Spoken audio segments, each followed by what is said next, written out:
अस्सलामु अलैकुम वरहमतुल्लाहि वबरकातुहू। इन्नल हम्दुलिल्लाह नहमदुहु व नस्तईनुहु व नस्तगफिरुहु व नऊज़ु बिल्लाहि मिन शुरूरि अनफुसिना व मिन सय्यिआति अमालिना।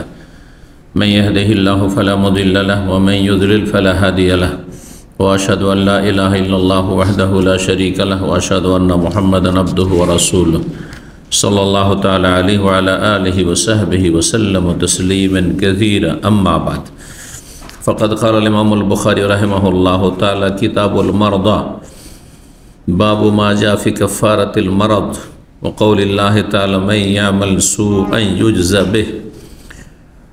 क़ाल हद्दसना अबुल यमान अल हकम इब्न नाफ़िअ क़ाल अख़बरना शुअैब अन ज़ुहरी क़ाल अख़बरनी उर्वत इब्न ज़ुबैर अन आयशा रज़ियल्लाहु अन्हा ज़ौजन नबी सल्लल्लाहु अलैहि वसल्लम क़ालत क़ाल रसूलुल्लाह सल्लल्लाहु अलैहि वसल्लम मा मिन मुसीबतिन तुसीबुल मुस्लिमा इल्ला कफ़्फ़रल्लाहु बिहा अन्हु हत्ता शौकता युशाकुहा। सम्मानित भातृमंडলী, আল্লাহ রাব্বুল আলামিনের প্রশংসা এবং প্রিয় রাসূল সাল্লাল্লাহু আলাইহি সাল্লামের উপর সালাত ও সালামের পর আজ মঙ্গলবার 8ই রবিউল আখির 1447 হিজরি মোতাবেক 30 সেপ্টেম্বর 2025 আমাদের ধারাবাহিক আলোচনা সহিহুল বুখারীর নতুন একটি পর্ব, তা হচ্ছে কিতাবুল মারদা। এই পর্ব ধারাবাহিক সহিহুল বুখারীর পর্ব নম্বর হচ্ছে 75। কিতাবুল মারদা অর্থাৎ রোগীদের অবস্থা সম্পর্কীয় পর্ব, রোগীদের অবস্থা সম্পর্কীয় পর্ব। মারদা মরিজের বহু বচন, মরিজের বহু বচন, মারাজের নাই। মারাজ মানে হচ্ছে রোগ আর মরিজ মানে হচ্ছে রোগী। তো মারদা জমা বহু বচন কার? মারদার না মরিজের, অর্থাৎ রোগীরা। তো রোগীদের সম্পর্কে পর্ব, হ্যাঁ, রোগীদের সম্পর্কে। তো রোগীদের সম্পর্কে কি? রোগীদের বিভিন্ন অবস্থা সম্পর্কে যে হাদিসগুলি এসেছে রোগীদের সম্পর্কে, রোগের সাথে সম্পর্কিত একটি বিষয় হচ্ছে রোগ। কারণ রোগ আর রোগী অতপ্রতভাবে জড়িত। রোগ ছাড়া রোগী হয় না, রোগী ছাড়া রোগ হয় না, তাই না? তো শব্দটি রয়েছে মারদা, কোরআনের ভাষা ব্যবহার করা হয়েছে।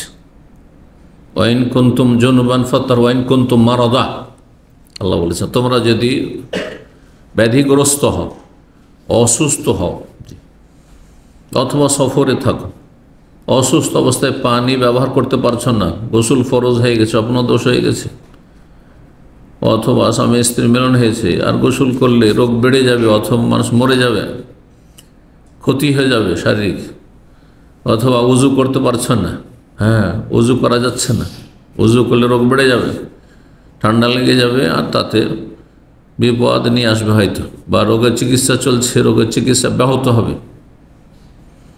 ফালাম তাজিদু মান, পানি না পাও বা পানি ব্যবহার করতে সক্ষম না হও অসুস্থতার কারণে অথবা সফরে থাকার কারণে। মানে ঘরে প্রায় পানি থাকে মকিম অবস্থায়, কিন্তু যখন মানুষ সফর করে বাইরে তখন অনেক সময় পানি থাকে না। বিশেষ করে মরুভূমি দেশে বুঝতে পারছেন যে পানি যে এখানে কত বড় নিয়ামত, এই নিয়ামতটা বুঝতে পারছেন।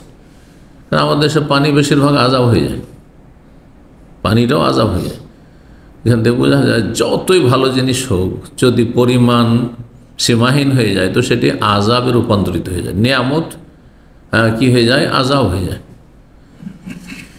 তো পানির নিয়ামতটা এই আরব দেশে এসে আমরা বুঝতে পারছি।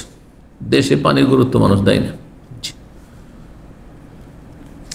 মানুষ খাবার ছাড়াও বাঁচতে পারে কিন্তু পানি ছাড়া বাঁচতে পারে না। তো যাই হোক, আল্লাহ কোরআনে কারিমে মারদা শব্দটি ব্যবহার করেছেন বা উল্লেখ করেছেন, তার কালামে এসেছে। সেখান থেকে ইমাম বুখারী কোরআনে কারিমে একটি শব্দ যদি আপনি আপনার ভাষায় ব্যবহার করেন, আপনার কথায়, আপনার লিখনীতে, আপনার বক্তব্যে, আপনার আলোচনায়, এটি বরকত। না হলে ইমাম বুখারী বলতে পারতেন কিতাবুল মারিদে, ফামান কানা মিনকুম মারিদান, মারিদ বা কিতাবুল মারাদে। জি, যেহেতু মারাদ শব্দ এসছে, ফি কুলুবিহিম মারাদ এসেছে, কিন্তু মারদা শব্দটি রোগীদের ক্ষেত্রে এসেছে। এই শব্দটি নিয়ে এসেছেন ইমাম বুখারী রাহিমাহুল্লাহ। কিতাবুল মারদা মানে এই পর্ব হচ্ছে রোগীদের অবস্থার বিবরণ সম্পর্কে। প্রথম অধ্যায় বলছেন বাবু মা জাফি কাফারাতিল মারাদ। এই অধ্যায় হচ্ছে রোগের মাধ্যমে, মারাদ মানে রোগ, মারিজ মানে রোগী, আর মারাদ মানে রোগ, রোগের মাধ্যমে গুনহার মোচন সম্পর্কে এই অধ্যায়। ব্যাধি বা রোগের কারণে মানুষের কি হয়? গুনহার মোচন হয়। গোনার কাফারা মানে গোনার মোচন হয়, গোনা ঝরে পড়ে যায়। হ্যাঁ, গোনা মাফ হয়। গোনা থাকলে গোনা মাফ হয়।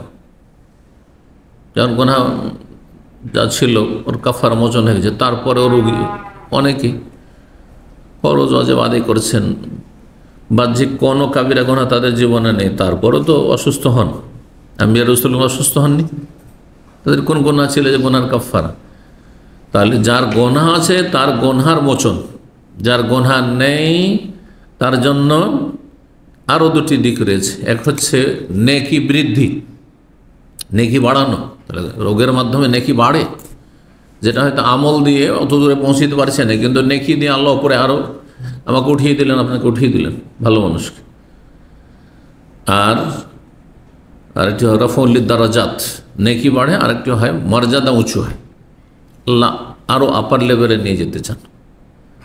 আমি আপনি আমাদের আমল দিয়ে হয়তো বড় বড় ইসলামের যারা খাদেম রয়েছেন, বড় বড় আল্লাহওয়ালা রয়েছেন, তাদের মর্যাদায় পৌঁছতে পারে নিজের আমল দিয়ে, হয়তো ফরজ নফল দিই।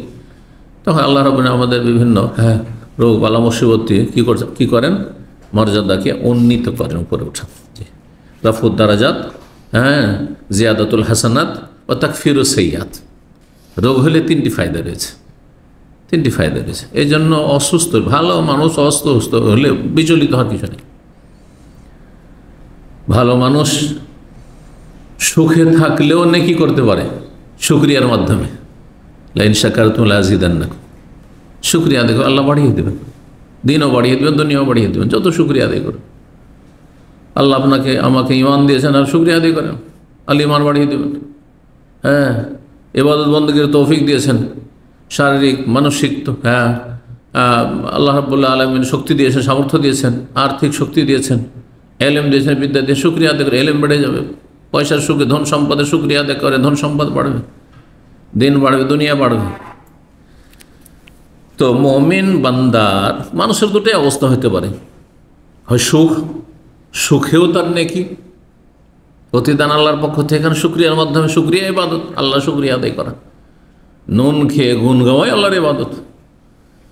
আর যদি বালা মুসিবত আসে, বিপদ আপদ আসে, শারীরিক হোক, মানসিক হোক, পারিবারিক হোক, আর্থিক হোক, যে কোনো রকম বালা মুসিবত হোক না কেন, তাতেও মুমিনের কোনো লস নেই, লাভ আর লাভ।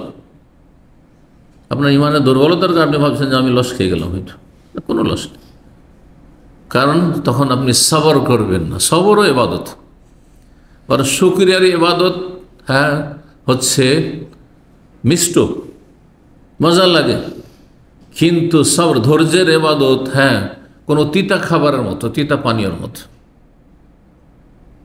ভালা মুসিবতে কষ্ট হচ্ছে, তারপর ধৈর্য ধরা, এটা টিকতো না, কষ্ট না। তো ইবাদত এই জন্য ইন্নাল্লাহ মা সাবিরিন, যদিও শাকিরের সাথে আল্লাহ আছেন, কিন্তু সাবিরিন, সবরের ফজিলত শুকরের চাইতে কম বলা হয়নি, বেশি বলা হয়েছে কোরআন হাদিসে। তো যে কোনো অবস্থায় আমাদেরকে শুকরিয়া আদায় করতে হবে। আচ্ছা, যখন রোগী সম্পর্কে এই পর্ব, রোগ কত প্রকার দেখি আপনাদের এলমের পরীক্ষা দেখি, মাশাআল্লাহ। রোগ কত প্রকার? 1 2 3। শারীরিক এবং মানসিক। দুটা।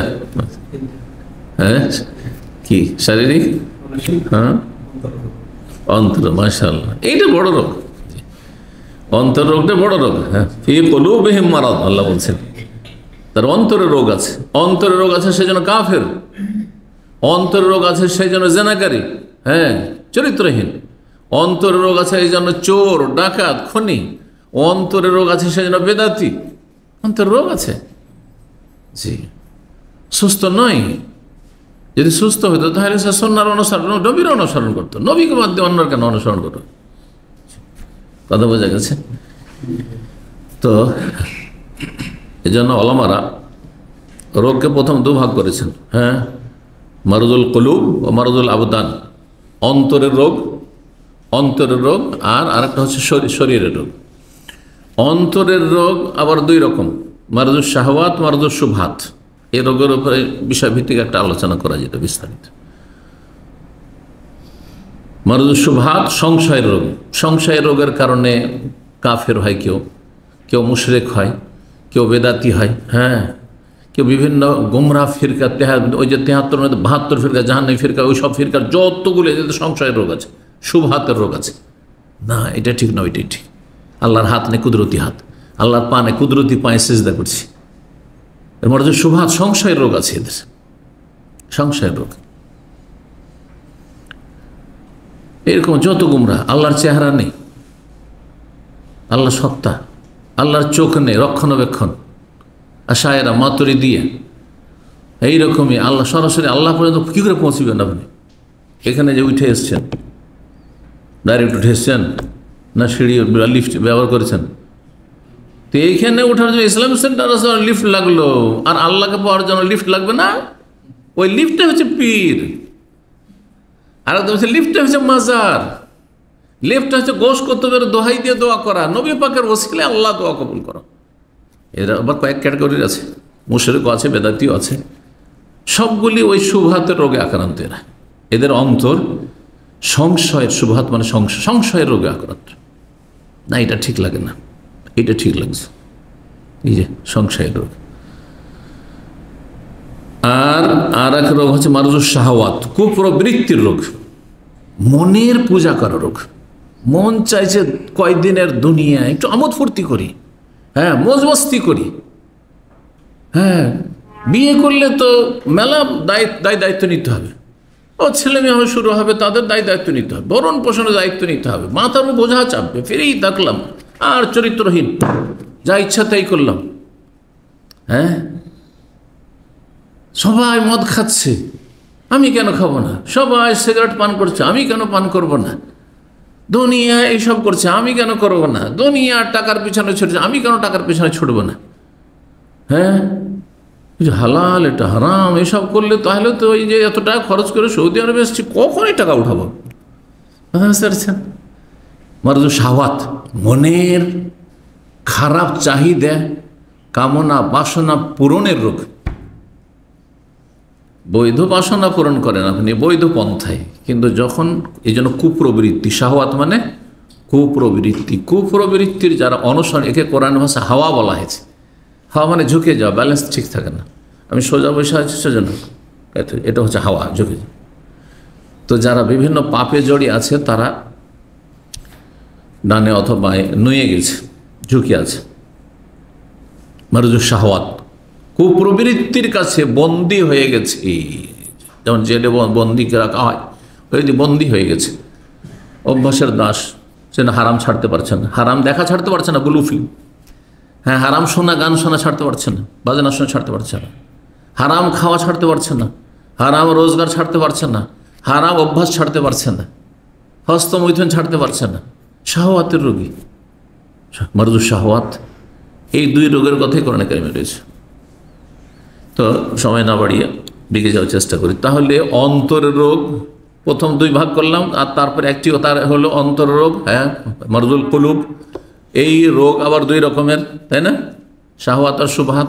এখন শারীরিক রোগ, শারীরিক রোগ দুই রকম, একটা হচ্ছে শরীরের রোগ আর একটা হচ্ছে মানসিক, মেন্টাল ডিজিজ, মানসিক অশান্তি, ডিপ্রেশন। দেখছেন শরীর দেখতে সুঠাম সুন্দর লাগছে, কিন্তু মনে শান্তি নেই, টাকা পয়সার অভাব নেই, শরীরে কোনো রোগ ডাক্তার খুঁজে পাই না, কিন্তু শান্তি নেই, মানসিক রোগ। আল্লাহ হেফাজত করুন। তাহলে সমস্ত রোগ থেকে যদি মুক্ত থাকতে হয় তাহলে সেই পথ অবলম্বন করতে হবে। যে কোনো কিছুর কামনা করেন সে অনুযায়ী কাজ করতে হবে, তাই না? আপনারা এখানে এসেছেন যে ইসলামিক সেন্টারে যাবো, এটা প্রথম মনে কামনা, যখন কামনা হয়েছে সেটি কাম্য, তো সে অনুযায়ী হরকত করেছেন, তখন বরকত হয়েছে।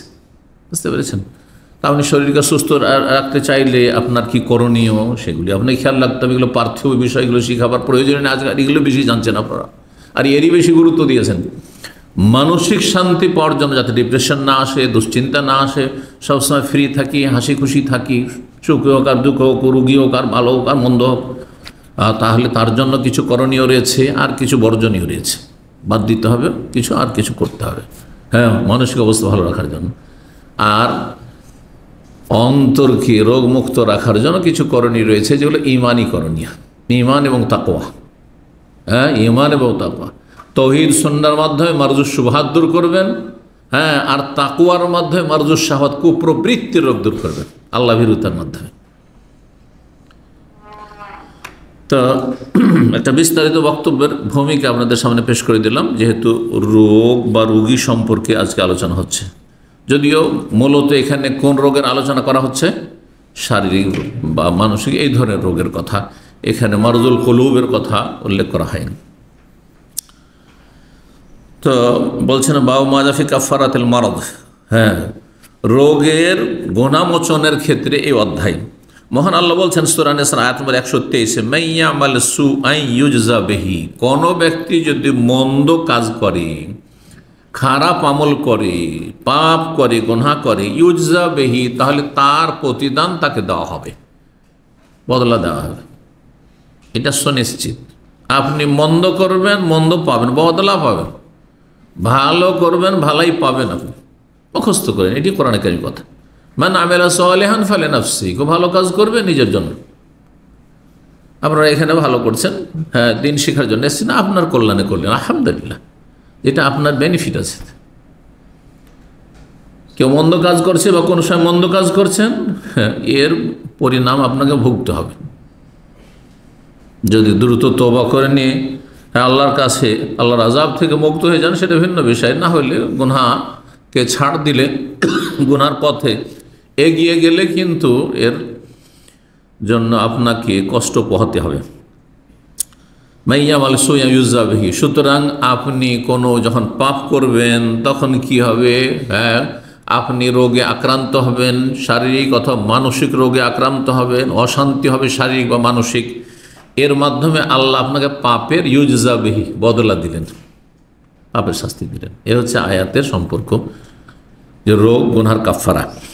5640 নম্বর হাদিস বর্ণনা করছেন উরওয়া ইবনে জুবাইর রাদিয়াল্লাহু তাআলা আনহুমা, তার খালা মা আয়েশা রাদিয়াল্লাহু তাআলা আনহা, নবী সাল্লাল্লাহু আলাইহি ওয়াসাল্লাম সহধর্মিণী থেকে, কালা, তিনি বলেন, কালা রাসূলুল্লাহ সাল্লাল্লাহু আলাইহি ওয়াসাল্লাম, রাসূলুল্লাহ সাল্লাল্লাহু আলাইহি ওয়াসাল্লাম বলেছেন, মা মিন মুসিবাতিন, যে কোনো মুসিবত।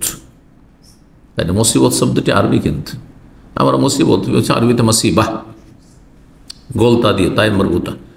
মামি মুসিবতিন, যে কোনো বিপদ। মুসিবত মানে কি, যে কোনো বিপদ, শারীরিক হোক, মানসিক হোক, পারিবারিক হোক, আর্থিক হোক, রাষ্ট্রীয় হোক, জাতীয় হোক, আন্তর্জাতিক, যে কোনো বিপদ আপনার আসলে আপনার জীবনে, যে কোনো বিপদ, ছেলে মেয়ের ক্ষেত্রে হোক। মামি মুসিবতিন, যে কোনো বিপদ আপদ, তসিবুল মুসলিম, মুসলিমের ওপর যদি আপতিত হয়, আসা বা ইউসিব মানে স্পর্শ করা, পৌঁছা, কোনো মুসলিমের ওপর যদি বিপদ নেমে আসে, তো মুসলিমের লস নেই, কাফেরের লস আছে। আখেরাতে কিছু পাবে না, আর দুনিয়ার বালা মুসিবত আযাব। মুসলিমের ওপর কোনো যদি বিপদ নেমে আসে, ইল্লা কাফার আল্লাহ বিহা আনহু, আল্লাহ তার গুনাহকে ঝরিয়ে দেন বা মোচন করে দেন, এর বিনিময়, এর বদলাই। হাত্তা শৌকা, হাত্তা শৌকাতে পড়া যায়, হাত্তা হারফে জার করলে, হাত্তা শৌকা তো হারফে আত পড়ে হাত্তা শৌকা তো করা যায়। তো হাত্তা শৌকা, এমনকি একটি কাঁটা, ইউসাকুহা, যদি কোনো মুসলিমের গায়ে, শরীরে বিদ্ধ হয়ে যায়, কাঁটা লেগেছে, হাঁটছিলেন পায়ে কাঁটা লেগেছে, গাড়ি আছে, গাড়ি চালাচ্ছিলেন, আর টায়ারে একটা কাঁটা ঢুকে গেছে, আর তারপরে পাঞ্চার হয়ে গেল। আপনি কি মনে করেন যে আপনার নেকি নেই? কয়জন আছেন, কত মুসল্লি, চিন্তা করেন আপনার জীবনে এইরকম বিপদ অবস্থা দেখেছে, কখনো কি নেকির আশা করেছেন যে আমার গুনাহ মোচন হইল? আমার টায়ারটা যে বাস্ট হয়ে গেল, অথবা টায়ারটা আমার এই যে হেলো কাঁটা লেগে গেল, অথবা আমার গাড়িটা এখানে বন্ধ হয়ে গেল, অথবা একটু দুর্ঘটনা অ্যাক্সিডেন্ট হলো, গুনাহ মাফ হলো। আমার এই যে সর্দি কাশি গুনাহ মাফ হলো, এই যে জ্বর হয়েছে, অ্যালার্জি হয়েছে, গুনাহ মাফ হলো। কজন আছেন মনে করেন এহতেসাব? এই নিয়তগুলি থাকতে হবে। নিয়ত না রাখলে তো কিছু পাওয়া যায় না। কাইন্নামাল আমাল হবে নিয়ত। মানুষের আমল কিসের উপর নির্ভরশীল? নিয়তের উপর। টাকা পয়সা হারিয়ে গেল, কোনো সময় একটা মানি ব্যাগ হারিয়ে গেল, কোনো সময় আপনার আইডি কার্ড হারিয়ে গেল, আপনি কি মনে করছেন এমনি গুনার কাফারা হইল?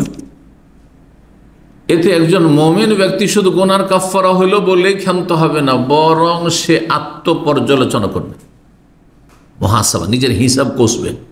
যেমন টাকা পয়সার হিসাব করি, ওই হিসাব করতে হবে। আচ্ছা, এই ধাক্কাটা কেন খেলাম আমি?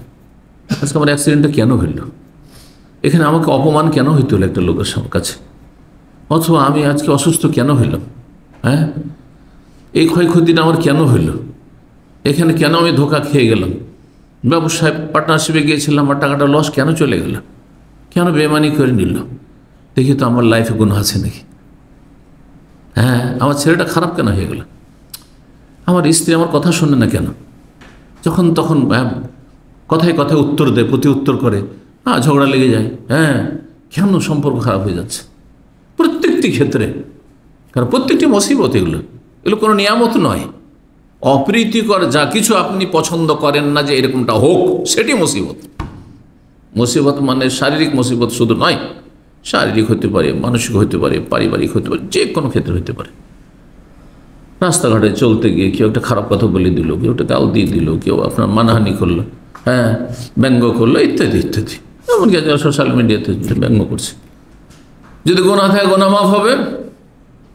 বেদাতিরা যে কোরআন সুন্নাহর আলেমদের অনেক সময় ব্যঙ্গচিত্র করছে, অনেক সময় উল্টো পাল্টা তাদের বিরুদ্ধে লিখছে, এগুলো সবসময় বেনিফিট। চিন্তা, বেনিফিট না হইলে আল্লাহ ইচ্ছা করলে রসুলের দুশমন থাকতো না, আম্বিয়াদের দুশমন থাকতো না দুনিয়াতে। আল্লাহ ইচ্ছা করলে সাহাবায়ে কেরামদের শত্রু থাকতো না। কেন সাহাবায়ে কেরামদের শত্রু পয়দা করেছেন? লক্ষ লক্ষ সাহাবায়ে কেরাম শত্রু। সাহাবায়ে কেরামদেরকে গাল দিচ্ছে, উম্মাহাতুল মুমিনদের জননী উম্মাহাতুল মুমিন নবীর বিবিগণকে গাল দিচ্ছে, কাফের বলছে, আউযু বিল্লাহ। এর মাধ্যমে কি হয়? ওই যে তিনটি বললাম ফায়দা। যার গুনাহ আছে গুনাহ মাফ, যার গুনাহ নেই জিয়াদাতুস হাসানাত, নেকি বাড়ছে। আর কি হচ্ছে? রফুদ দারে, মর্যাদা উঁচা হচ্ছে। আল্লাহ রাব্বুল আলামিন সাহাবায়ে কেরামদের কাছাকাছি রাখবেন, নবীর কাছাকাছি রাখবেন, আম্বিয়া সিদ্দিকিন শুহাদাদের সাথে রাখবেন। হ্যাঁ, আমাদের আমল অতদূর পৌঁছিবে না। ধরেন আমাদের রোগ দিয়ে, আমাদের মানসিক পারিবারিক বিভিন্ন সমস্যা দিয়ে, আর্থিক কষ্ট দিয়ে, বিভিন্ন রকমের যে অশান্তিগুলো আছে, এগুলোর মাধ্যমে আল্লাহ পৌঁছাবে। জি, তো কিন্তু নেকির নিয়ত থাকতে হবে। কি থাকতে হবে? বালা মুসিবত যা কিছু হচ্ছে, নেকির নিয়ত থাকতে হবে এবং নিজের হিসাব করতে হবে যে আগামীতে এমনটা না হয়। কে চান যে বারবার অ্যাক্সিডেন্ট হোক? কে চান যে বারবার আপনার টাকা পয়সা মার খাক, হ্যাঁ, ক্ষতিগ্রস্ত হন? কে চান যে আমার এরকম বারবার হারিয়ে যাক, আমার একামা হারিয়ে যাক, পাসপোর্ট হারিয়ে যাক? কেউ চাইবেন না, জীবনেও চাইবেন না। কেউ চান যে অপমানিত হই বারবার, হ্যাঁ, অপদস্থ হই। তাহলে কেন হচ্ছেন তলাশ করেন আপনি এবং সংশোধন করেন ফালে নাফসি, এতে আপনার কল্যাণ রয়েছে। আল্লাহ আমাদের সকলকে তৌফিক দান করেন। 5641 নম্বর এবং 5642 নম্বর হাদিস একসাথে এই জন্য নিয়ে এসছেন যে হাদিসের সনদ দুটি রয়েছে। দুই সাহাবী বর্ণনা করেছেন এই একই হাদিস। আবু সাঈদ খুদরী রাদিয়াল্লাহু তাআলা আনহু বর্ণনা করেছেন এবং আবু হুরায়রা রাদিয়াল্লাহু তাআলা আনহু বর্ণনা করেছেন।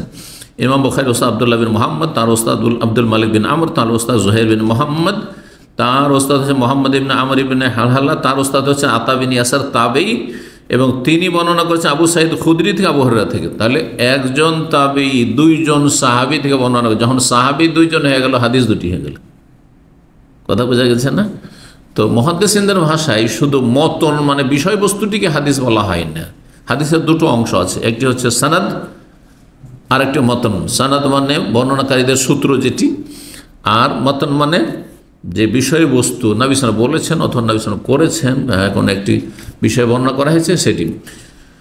তো বিষয়বস্তু একটি, কিন্তু বর্ণনাকারী সাহাবী দুইজন বর্ণনা করছেন। নবী সাল্লাল্লাহু আলাইহি ওয়াসাল্লাম বলেছেন, মা ইউসিবুল মুসলিমা মিন নাসাবিন ওয়ালা ওয়াসাবিন ওয়ালা হাম্মিন ওয়ালা হাজানিন ওয়ালা আযান ওয়ালা গাম। বলছে যে কোনো মুসলিমের ওপর আপতিত হয় মিন নাসাবিন, কোনো ক্লান্তি, ক্লেশ, চণ্ড ক্লান্ত হয়ে গেছে, ভেঙে পড়েছেন, একবার শরীর চলছে না, মাঝে মাঝে এরকমটা হয়ে যায়। ওয়ালা ওয়াসাব, ওয়াসাব মানে মারাদ, রোগ, অথবা কোনো রোগ। ওয়ালা হাম্মিন, কোনো উদ্বেগ, উৎকণ্ঠা। হাম, হাম মানে চিন্তালে, ভয় ভয় ভয়ে ভয়ে চিন্তা যে হয়, অগ্রিম যে ভয় পায়, যে চিন্তা করে, এটাকে হাম বলা হয়, দুশ্চিন্তা। কি হবে যদি এমনটা হয়ে যায়, এটাকে ছাড় দিতে নেই। আর এই জন্য তকদিরের প্রতি ইমান যার যত বেশি শক্তিশালী, তকদির সম্পর্কে বুঝে, সে এইসব কষ্ট থেকে মুক্ত থাকবে। হঠাৎ করে আপনার কোম্পানিতে ছাঁটাই শুরু হয়েছে, যারা এতদিনের আছে বা এত বয়সের হয়ে গেছে, 40 পার হয়ে গেছে, এত বয়সে চলে এসছে, আর ওদেরকে সবকে ছাঁটাই করছে। সুতরাং আপনিও ওই বয়সে পৌঁছে গেছেন, অথবা আপনিও ভয় পাচ্ছেন যে একটু ছাঁটাই করছে, কখন যে আমার যে ছাঁটাই হইল, তখন দিলেন ঘুম হারাম করে আপনার। কারণ আপনার পেরেশানি লেগেছে, খাবো কি আর চলবো কি করে, আর দেশে গিয়ে করবো কি না, ওইসব কেন চিন্তা করছেন আপনি? এই সুযোগ দিচ্ছেন কেন আপনি নিজেকে? ইস্তেরসাল, আপনি রশিটাকে ছাড়বেন না, আপনি টেনে ধরবেন না, ওইদিকে আমি চিন্তাই করবো না। আল্লাহ রাজ্জাক, রিজিক এখানেও দিচ্ছেন, সেখানে দেবেন, যেখানে রাখবেন সেখানে দেবেন। এখনই তো মরে যেতে পারি, এত চিন্তা করার কি আছে? যে এরা হ্যাঁ আমাকে রিজিক দেন, সেরাও ছেলে মেয়ে দেবেন, যদিও স্যার আর কচি কাছে আছে, নাবালক আছে, অসহায়, আল্লাহ তাদের সহায়। আমার চাইতে কম আল্লাহ দেখতে পারবেন নাকি? যে আমি বাঁচলেই শুধু তাদের দেখাশোনা হবে, আমি না বাঁচলে দেখাশোনা হবে না? ইচ্ছাতে ভালো করে হইতে পারে। আল্লাহ ইচ্ছা করলে বড় বড় মনীষী দেখবেন মুসলিমদের মাঝে, আর অমুসলিম, আমি অনেকের জীবনে পড়েছি, অমুসলিমদের দেখেছি, যে এরা বড় বড় মনীষী হয়েছে, বড় বড় ব্যক্তিত্ব এরা, দুনিয়ার দিনের, কেউ দিনের ক্ষেত্রে হিরো, কেউ দুনিয়ার ক্ষেত্রে হিরো। ইতিম, বাপকে দেখেনি, অথবা বাল্য জীবনে বাবা মারা গেছে, রাসূলুল্লাহ সাল্লাল্লাহু আলাইহি ওয়াসাল্লাম থেকে শুরু করে, মূসা আলাইহিস সালাম থেকে শুরু করে, ইউসুফ আলাইহিস সালামের জীবনী, আর তারপরে অনেক অনেক অমুসলিম আছে, তাদের জীবনী, রাজা অথবা প্রভাবশালী কেউ ছিল, অথবা উচ্চশিক্ষিত হয়েছে, দেখেন এরা সব ইয়ে ছিল, এতিম ছিল। আল্লাহ যাকে যেখানে পৌঁছাইতে চাইবেন ওখানে পৌঁছেই যাবে, কারণ রব যেটা চেয়েছেন সেটা হবে। ওমা তাশাউনা ইল্লা ইয়াশা আল্লাহ রাব্বুল আলামিন, আল্লাহ যেটা চায় সেটা হবে। মাশা আল্লাহ কান ওয়া লাম ইয়াশা লাম ইয়াকুন, নবী সাল্লাল্লাহু আলাইহি ওয়াসাল্লাম, আল্লাহ যেটা চান সেটাই হয়, আর আল্লাহ যেটা চান না সেটা সারা দুনিয়া যদি আমরা লেগে থাকি তবু হবে না, হবে না। যার কিন্তু কর্ম করতে হবে, যতক্ষণ বেঁচে আছি কর্ম করব, বেঁচে নাই তখন আমার কাজ শেষ, ইনকাতা নাহম আলহ। কিন্তু রবের কাজ বাকি আছে, আল হাইয়ুল কাইয়ুম আছেন, চিরঞ্জীব তিনি। ওয়ালা হাম্মিন, হাম্মিন মানে তাহলে দুশ্চিন্তা বা উদ্বেগ, উৎকণ্ঠা। ওয়ালা হাজানিন, হাজান মানে হচ্ছে বলতে পারেন যখন উদ্বেগ আর উৎকণ্ঠা বললেন, উদ্বিগ্ন হওয়া, এটা বললাম হাম, তাহলে হাজান হচ্ছে কি চিন্তা। কিন্তু হাজান আর হামে পার্থক্য করেছে, ফালা খাউফুন আলাইহিম ওয়ালা হুম ইয়াহজানুন। হুজন যখন দেখছেন যে বিপদ নিশ্চিত, বিপদ নেমে এসেছে, আর তারপরে যে অবস্থাটা, পরিস্থিতি তৈরি হয় আপনার আমার, ওইটাকে হুজন বলা হয়। কিন্তু বিপদ আসার আগেই আপনি চিন্তায় এমন নিমগ্ন হয়েছেন যে আপনি মানসিক অসুস্থ হয়ে গেছেন আগে থেকে, অথচ এমন কোনো কিছু এখনও নাই, তাই না? তো ওটাকে হাম বলা হয়। আগে থেকে ভয় পেয়ে, এত ভয় পেয়েছেন যে আগে আপনাকে কি উদ্বিগ্ন হয়ে পড়েছেন, আপনি উদ্বেগ, উৎকণ্ঠা আপনাকে আক্রান্ত করেছে। তো তাহলে হাজান মানে হচ্ছে দুশ্চিন্তা, চিন্তা সহজ ভাষায়। ওয়ালা আজান, অথবা কোনো কষ্ট, আজান শারীরিক মানসিক কোনো কষ্ট, কেউ কথার কষ্ট দিল, শারীরিক কোনো কষ্ট হইল, অসুস্থ হয়ে পড়লেন, হ্যাঁ অপারেশন হয়ে গেল ইত্যাদি, অঙ্গহানি হইল, দুর্ঘটনার শিকার হইল, আজান কষ্ট। ওয়ালা গাম্মিন, অথবা কোনো শোক, গম শোক, শোকের ছায়া নেমে এসেছে। কারো স্ত্রী মারা গেছে, কারো স্বামী মারা গেছে, কারো ছেলে মারা গেছে, মেয়ে মারা গেছে, প্রিয়জন আপনজনকে হারিয়েছে, শোকের ছায়া নেমে এসেছে। অথবা জীবনে আর্থিক ধস নেমেছে, শোকের ছায়া নেমে এসেছে। যে কোনো অবস্থায় তৈরি হোক না কেন, দেখেন এগুলি মানুষের বিপদ বিভিন্ন। নাসাবিন ওয়ালা অসাবিন, হামিন, হাজানিন, আজান, গম, সবগুলি কাছাকাছি, কিন্তু কাছাকাছি। কিছু শারীরিক, কিছু মানসিক, কিছু এই পরিস্থিতি তৈরি কখন কোন অবস্থা হয়, এগুলো যে কোনো বিপদ আপদ হোক না কেন, হাত্তা শৌকা, এমনকি একটি কাঁটাও যদি লাগে, ছোট্ট একটি কাঁটা পায়ে লেগেছে, শরীরে লেগেছে, ইয়োসা কোহা, হোঁচট খেয়েছেন, কাঁটাও লাগেনি, হোঁচট খেয়েছেন, আপনি হাঁটছিলেন একটু হোঁচট খেয়েছিলেন, আপনার যে কোনো রকমের শারীরিক কোনো ক্ষয়ক্ষতি হয়ে গেল, ইয়োসা কোহা, সেই কাঁটা বিদ্ধ হলো তার শরীরে, এমনটাও যদি হয়, ইল্লা কাফার আল্লাহ বিহামিন খাতায়াহু, এর মাধ্যমে আর তার গুনাহগুলিকে আল্লাহ কি করবেন, মোচন করে দেবেন, ঝরিয়ে দেবেন। 5643 নম্বর হাদিস বর্ণনা করছেন আব্দুল্লাহ বিন কাব, তার পিতা কাব বিন মালিক রাদিয়াল্লাহু তাআলা আনহু থেকে। নবী সাল্লাল্লাহু আলাইহি ওয়াসাল্লাম বলেছেন, মাসালুল মুমিন কাল খামাতি মিনাজ যার, মুমিনের উদাহরণ হচ্ছে নরম চারা গাছের মতো। মুমিনের উদাহরণ হচ্ছে, মুমিন আর মুনাফিকের উদাহরণ দিয়েছে, খুব সুন্দর চমৎকার উপমা দিয়েছেন রাসূলুল্লাহ সাল্লাল্লাহু আলাইহি ওয়াসাল্লাম। মুমিনের দৃষ্টান্ত বা উপমা হচ্ছে কাল খামাতি মিনাজ যার, নরম চারা গাছের মতো। একেবারে গজিয়ে উঠেছে চারা গাছ, অঙ্কুর গজিয়ে যখন একটা দানা বিদীর্ণ হয়ে, একটা দানা শস্য মাটিতে ছিটিয়েছিলেন অথবা পড়েছিল, আর তারপরে পানি পেয়েছে, তখন কি হয়, ফেটে গিয়ে সেটার মাঝখান থেকে অঙ্কুর গজিয়ে ওঠে, আর সেটা একেবারে নরম হয়ে থাকে, কচি হয়ে থাকে। সেটা আপনি সোজাও রাখতে পারেন, যদি মনে করেন বাঁকা করবো, এইদিকে করবো, করতে পারবেন। তো আল খাম মিনাজ যার মানে হচ্ছে নরম চারা গাছ। তো নরম চারা গাছের মতো হচ্ছে মুমিন মুসলিমের অবস্থা। নরম চারা গাছ যখন গাছ, অর্থাৎ নরম গাছগুলি, ধানের গাছ, গম, জবের গাছ, আর অন্যান্য ফসল, যেগুলো ফসলের গাছ যেগুলো রয়েছে, শস্য, এই গাছগুলির ওপর বাতাস প্রবাহিত হইতে থাকে। বাতাস বইলে মনে হচ্ছে যে ধানগুলি ঝুঁকে গেল, শুয়ে গেল। আবার যখন উল্টা দিক থেকে বাতাস আসলো অথবা বাতাস থেমে গেল, তখন সোজা হয়ে গেল। আবার হচ্ছে না।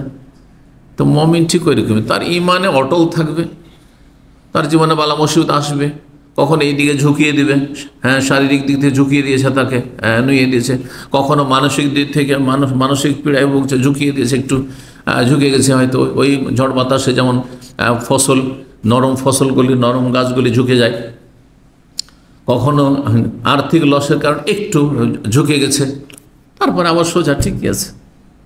আলহামদুলিল্লাহ আলা কুল্লি হাল বললো, আল্লাহর শুকরিয়া আদায় করলো যে অবস্থায় রাখে। আমার চাইতে নিচে অনেক লোক আছে, আমার চাইতে বিপদে অনেক লোকের আছে, আমি অনেকের চাইতে ভালো অবস্থায় আছি, এবং যেটুকু বিপদ আপদ আমার উপরে এসে তার উপরে সবর করলো।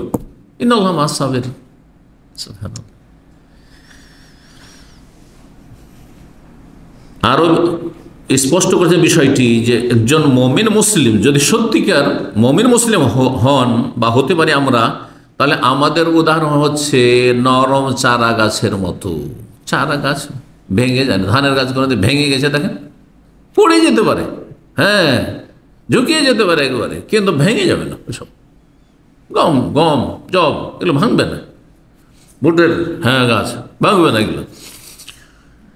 তোফাইয়ুহা রিহু মাররাতান, বাতাস একবার এইদিকে ঝুঁকিয়ে দেয়, ওয়া তা'দিলুহা মাররা, আর আরেকবার বাতাস এসে সেটাকে সোজা করে দেয়।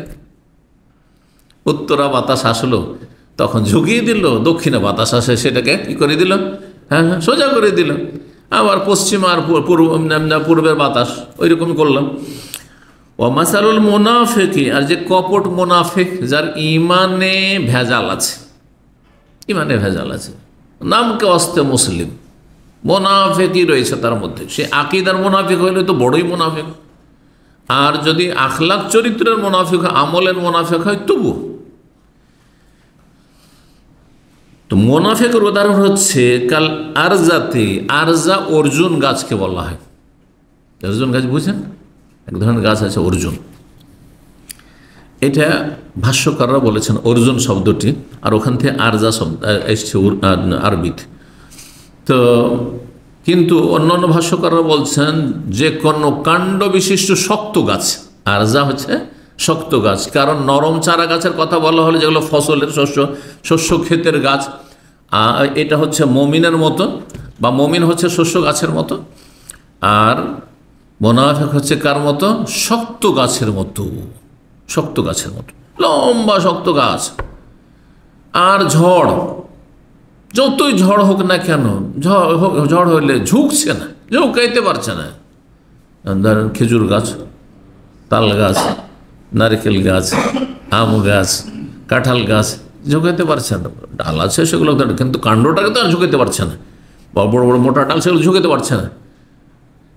কিন্তু ঝড় এক সময় এত সজোরে আসলো যে এই গাছকে আর রাখবে না, তখন কি হয়?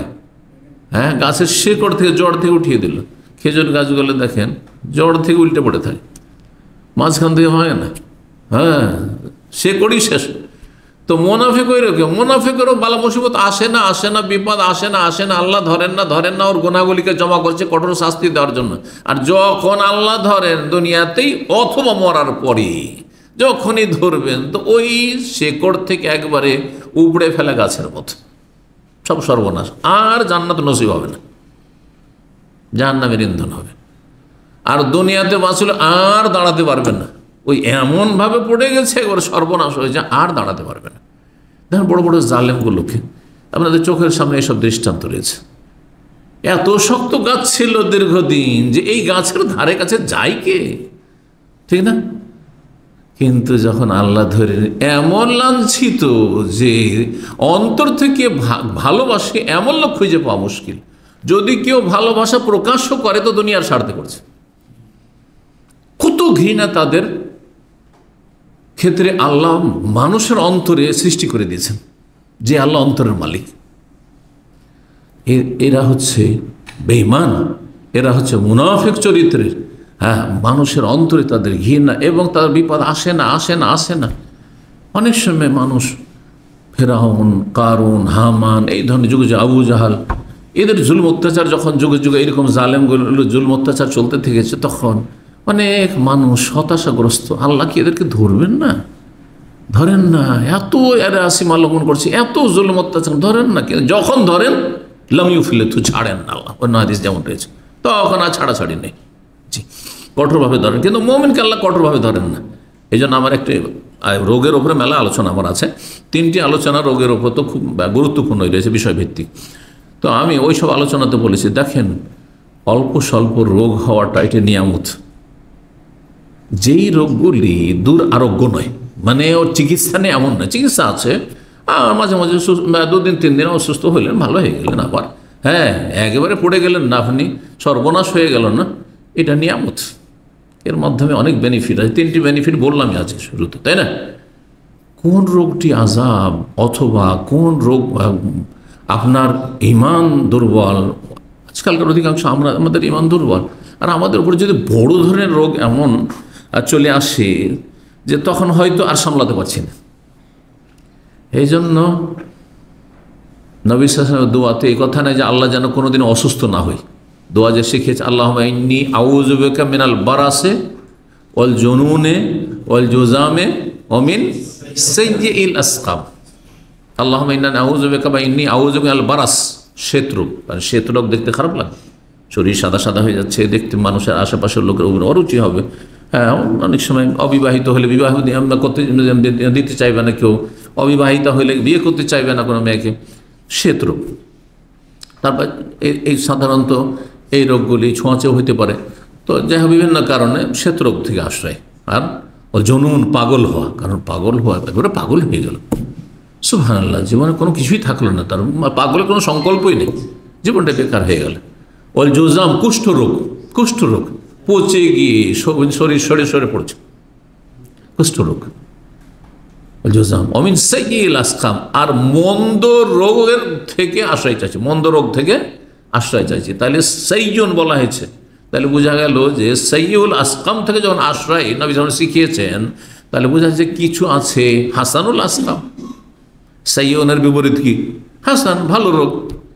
এই জন্য বলি কিছু মাঝে মাঝে সর্দি হওয়া, মাঝে মাঝে একটু অ্যালার্জি হওয়া, মাঝে মাঝে একটু সামান্য কিছু রোগ হলো, শারীরিক মানসিক একটু অশান্তি হলো, এতেও লাভ আছে, নেকি বাড়লো, মর্যাদা উঁচা হইলো। আর যদি কাবিরা সাগিরা থাকে সেগুলি মাফ হইলো। আর কত না কাবিরা সাগিরা আমাদের জীবনে আছে, আল্লাহ মাফ করুন এবং আল্লাহ রাব্বুল গুনাহমুক্ত জীবন গড়ার তৌফিক দান করুন। 5644 নম্বর হাদিস, না হাদিসটা তো শেষ হয়নি তাই না? মুনাফিকের উদাহরণ হচ্ছে কিসের মতো? তাহলে শক্ত কাণ্ড বিশিষ্ট গাছের মতো, শক্ত গাছের মতো, শক্ত গাছের মতো। লা তাজালু হাত্তা ইয়াকুনা ইনজিয়াফুহু মাররাতান ওয়াহিদা, এই শক্ত গাছ দাঁড়িয়ে থাকে, সোজা হয়ে থাকে, হ্যাঁ, ওকে ঝোঁকাতে পারেন না বাতাসে, কিন্তু এই গাছ কখন শেষ হয়ে যায়? হাতে এখন ইনজিয়াফুহু মাররাতান ওয়াহিদা, এই গাছ শেকড় থেকে উপড়ে যায় কখন? যখন প্রচণ্ড বেগে ঝড়ের আঘাত হয়, তখন একবারে শিকড় থেকে বা জড় থেকে উপড়ে গেল, এইরকম হয়ে যায়। ঠিক মুনাফিকও এরকম, আল্লাহ ধরেন না, যখন ধরলো সব সর্বনাশ। যারা বিভিন্ন পাপ করে, হ্যাঁ, টাকা পয়সার পাহাড় পর্বত তৈরি করে নিয়েছে, বা সুদি কারবার, হারাম রোজগার, বা দেশের সম্পদ লুটপাট করেছে, এদের উপর আল্লাহর মায়ের আসে না। আর এমন মায়ের আসলো যে এদের জীবনে কোনো শান্তি নেই, স্ত্রীকে নিয়ে শান্তি নেই, স্ত্রী অন্যের সাথে লিভ টুগেদার করে, আউযুবিল্লাহ, এদের জীবনে অশান্তির শেষ নাই, জাহান্নামে বাস করছে না। অথবা স্ত্রী জানতে বলে যে তার স্বামী ওই টাইপের লম্পট, অশান্তি নেই স্বামী স্ত্রীর জীবনে, ছেলে মেয়েকে শান্তি নেই, মেয়ে উদাহ হয়ে গেছে, নিজের পছন্দের মতো একটা ছেলে, ভালো ছেলে পছন্দ করে বিয়ে দিতে পারলো না, ছেলে উঠিয়ে নিয়ে চলে এসছে, একটা ইহুদি খ্রিস্টান উঠিয়ে চলে এসছে, প্রত্যেক কাফের উঠিয়ে নিয়ে চলে এসছে, একটু পরামর্শ নিল না বাবা মায়ের কাছে, অথচ তারা পয়সা কোথায় রাখবে, হ্যাঁ, এরা শক্তিধর দুনিয়ার, কি শান্তি আছে এদের জীবনে? কোনো শান্তি নেই। তো মুনাফিকদের এইভাবে আল্লাহ ধরে থাকেন। 5644 নম্বর হাদিস বর্ণনা করেছেন আবু হুরায়রা রাদিয়াল্লাহু তাআলা আনহু।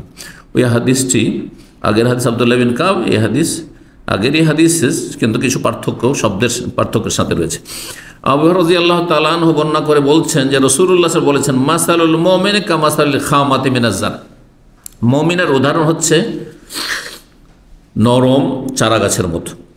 মিন হাইসু আতাতহার রিহ কাফাআতহা, যেদিক থেকে বাতাস আসুক না কেন, পশ্চিম থেকে, পূর্ব থেকে, উত্তর থেকে, দক্ষিণ, যেদিক থেকে বাতাস আসুক না কেন, কাফাতহা, তাকে নুইয়ে দেয়, বাতাস তাকে নুইয়ে দেয়, মানে ঝুঁকিয়ে দেয়। ফাইদা ইতাদালাত, আর তারপরে সোজা হয়ে গেল, বাতাস থেমে গেল যখন, তখন কি হয়ে গেল? সোজা হয়ে গেল। ফাইদা ইতাদালাত, যখন বাতাস স্থির হয়ে গেল, তাকাফা বিল বালা, তাকাফা, তখন সে সোজা হয়ে গেল। ধান গাছ, গমের গাছ ইত্যাদি যেসব ফসলের গাছ রয়েছে, সোজা হয়ে গেল, আবার সোজা দাঁড়িয়ে গেল। বিলবালাই, আল্লাহর পক্ষ থেকে যে পরীক্ষা নিরীক্ষার মাধ্যমে মুমিনের উপরে যে পরীক্ষা নিরীক্ষা আসে, একটু ঝুঁকে গেছে, একটু অসুস্থ হয়ে গেছে, একটু মানসিক একটু অশান্তি, একটু পারিবারিক একটু অশান্তি আছে, টাকা পয়সার একটু ঘাটতি আছে, সংকট আছে, আলহামদুলিল্লাহ, তারপরে আবার ঠিক আছে। ওয়াল ফাজির, আর পাপিষ্ট, তাহলে এখানে মুনাফিক বলা হয়নি, তাহলে বোঝা গেল শুধু মুনাফিক নয়, মুনাফিক হোক অথবা পাপিষ্ট, যে কোনো পাপিষ্ট হোক। আর মানুষের জীবনে পাপ থাকাটাও নেফাক, কিন্তু এই জন্য মুনাফিক আর পাপিষ্ট গুনাহগারে মিল আছে। আকীদার যে মুনাফিক, তার বিশ্বাসে ঈমানের মুনাফিক, ঠিক না? কিন্তু আমলের মুনাফিক ও পাপিষ্ট না, ফাজের না, ফাসেক না, যে ওয়াদা করে ওয়াদা খিলাফি করে, হ্যাঁ, যে কথা বললে মিথ্যা বলে, যে ঝগড়া করলে, হ্যাঁ, অশ্লীল কথা বলে, তারপরে শুধু এগুলি, এটি না হয় 3-4টি আপনার একটি বা দুটি হাদিসে এসছে, কিন্তু আয়াত এবং হাদিস সবগুলি মিলিয়ে দেখেন যে কোনো আমলের ঘাটতি হচ্ছে আপনার মুনাফিকি চরিত্র। এই জন্য যে নামাজে অলস, নামাজ যে জন্য উঠতে কষ্ট লাগে, ডিউটিতে যাওয়ার সময় কষ্ট লাগে না, যতই ঘুম তার উপর চেপে থাক, লাফিয়ে উঠে যে ডিউটি করার জন্য। সকাল 6টার সময় ডিউটি যাবে, হ্যাঁ, গাড়ি নিয়ে বেরোতে হবে রোজগারের জন্য, মাদ্রাসার ট্রিপ অথবা সব ঠিক আছে, বুঝতে পারছেন। এয়ারপোর্ট যেতে হবে রাত 2-3টার সময়, সারা রাত থেকে বসে আছে, কোনো কষ্ট লাগে না। কিন্তু ফজরে জাগতে খুবই কষ্ট লাগে, তাহাজ্জুদ তো অসম্ভব, ফজরই জাগতে পারে না, কথা বুঝতে পেরেছেন। তো এরা কি মুনাফিক। এই জন্য যাকে নামাজ ভারী লাগে, আল্লাহ ইন্নাল মুনাফিকিনা ইউখাদিমুন আল্লাহ, মুনাফিক তো আল্লাহর সাথে প্রতারণা করে, ওয়া হুয়া খাদিম, অথচ এই প্রতারণার শিকার তারাই। আল্লাহর সাথে কি প্রতারণা, আল্লাহ তো সব জানছে তোমার অন্তরের অবস্থা, তোমার ইমান দৌড় কত দূর। হ্যাঁ, ওয়াইদা কামু ইলা সালাতে কামু কুসালা, আর নামাজে দাঁড়ালে বড় অলস, নামাজ পড়ছে তার শরীর শুধু, বডি, অন্তর ওই মার্কেট, টাকাতে। হ্যাঁ, কোথায় কার কাছে ধার চাইবে, হ্যাঁ, কার কাছে কত টাকা পড়ে আছে, আর আজকে কত টাকা ইনকাম করবে, হ্যাঁ, কতটা আয় ব্যয় হইল, লস হইল, তাড়াতাড়ি করে দোকানটা খুলতে হবে, কখন যে সালাম ফিরবে, বুঝতে পেরেছেন। কামকোসালা, নামাজে দাঁড়াইলো, বেনামাজি নয়, বেনামাজি তো কাফের হয়ে যায়, কিন্তু নামাজ যদি পড়েন আর অলসতা, শুধু শরীরে নামাজ পড়ছে, বডিটা মসজিদে এসে, অন্তর আসে নাই, এটা হচ্ছে মুনাফিক। মুনাফিকদের সম্পর্কে আল্লাহ বলছে, মুনাফিকদের এগুলো চরিত্র। কামকোসা ইউরাউনান নাস, নামাজ পড়ে আসলে লোক দেখান না, এই জন্য একা থাকলে একবারে মুরগির ঠোকর মারে, হ্যাঁ, খাটাখাট সেজদা একবার, জি। আর যদি লোকজন দেখে, বিশিষ্ট জন দেখছে, তখন অ্যাক্টিভ হয়ে যায়, একটু ভালো করে নামাজ পড়ে, নামাজের কোয়ালিটি ভালো। শ্বশুর বাড়ি গেলে নামাজ পড়ে, কারণ শ্বশুর মুসল্লি, সেই জন্য। বাপ মুসল্লি, বাপের সামনে নামাজ পড়ে, কথা বুঝতে পেরেছেন। বিয়ে করার জন্য, হ্যাঁ, দিনী ভাই হয়ে যায়, আজকাল এরকম দিনী ভাই অনেক হয়েছে। ভালো একটা মেয়ে খুব পছন্দ হয়েছে, মেয়েটা খুব প্র্যাকটিসিং দিনদার, তখন আসলে বেনামাজি অথবা বদ্দিন, বেদাতি, কিন্তু না না, আমি সহি আকিদার লোক, মুনাফিকরা, জি। ইউরাউনান নাস ওয়া লা ইয়াযকুরুনা ইল্লা কালিলা, যারা লোক দেখানো নামাজ পড়ে, সামান্য আল্লাহকে স্মরণ করে, তাহলে আল্লাহকে স্মরণ করে না এমন কথা নেই, সামান্য নামটা আসতে নামাজ পড়ে, এটা মুনাফিক। যে কোনো আমলে যদি আপনার ঘাটতি থাকে, এটা নেফাক থেকে, কারণ আপনি দাবি করছেন মুসলিম, মমিন, আর ইমান ইসলামের পরিপন্থী কাজ হচ্ছে পাপ। আপনি পাপ কি করে করছেন? আপনার জীবন বিপরীতমুখী হওয়া, আর একটি ভাষায় শোনেন, আপনার জীবন যদি বিপরীতমুখী হয়, তো এটি নেফাক, কপটতা। এদিকে আপনি মুসলিম, এদিকে আপনি আহলুল হাদিস, এদিকে আপনি সহি আকিদা বলছেন, আমি আল্লাহ রসুলকে ভালোবাসি, ইসলামকে ভালোবাসি, কোরআনকে ভালোবাসি, আর এদিকে আপনি নোংরা ছবি দেখছেন, মহিলাদের তাকাইতে আপনি কোনো ব্যাপার লাগে না, আর অশ্লীল কথা কাজে আপনার কোনো লাগে না, হারাম রোজার করতে কোনো কিছু বাধা লাগে না, মানুষের হক নষ্ট করতে কোনো রকমের বিবেকে ইমানে বাধা দেয় না। বিপরীতমুখী জীবন হচ্ছে মুনাফিকি জীবন। এই জন্য মুসলিম জীবনে যথাসাধ্য পাপ থেকে মুক্ত হইতে, আপনাকে যখনই আপনি সজাগ থাকবেন যে আমি একজন মুসলিম, মুমিন, আল্লাহ রসুলকে ভালোবাসি, ইসলামকে ভালোবাসি, কোরআনকে ভালোবাসি, আমার পাপ কেন হবে? এটা তো আমার নেফাক হয়ে যাচ্ছে। আপনি নিজেকে বলেন আমি মুনাফিক, আপনাকে কেন অন্যকে বলবে? আমি মুনাফিক হয়ে যাচ্ছি তো।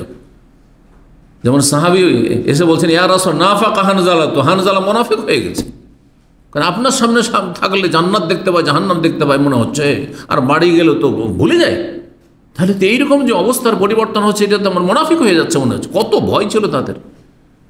উমর রাদিয়াল্লাহু তাআলা আনহু বারবার করে অনুরোধ করতেন একে, হুযায়ফাকে, কারণ হুযায়ফা গোপন অনেক কিছু নবী সাল্লাল্লাহু আলাইহি ওয়াসাল্লাম থেকে জানতেন, সে সাহেব সির রাসূলুল্লাহ সাল্লাল্লাহু আলাইহি ওয়াসাল্লাম।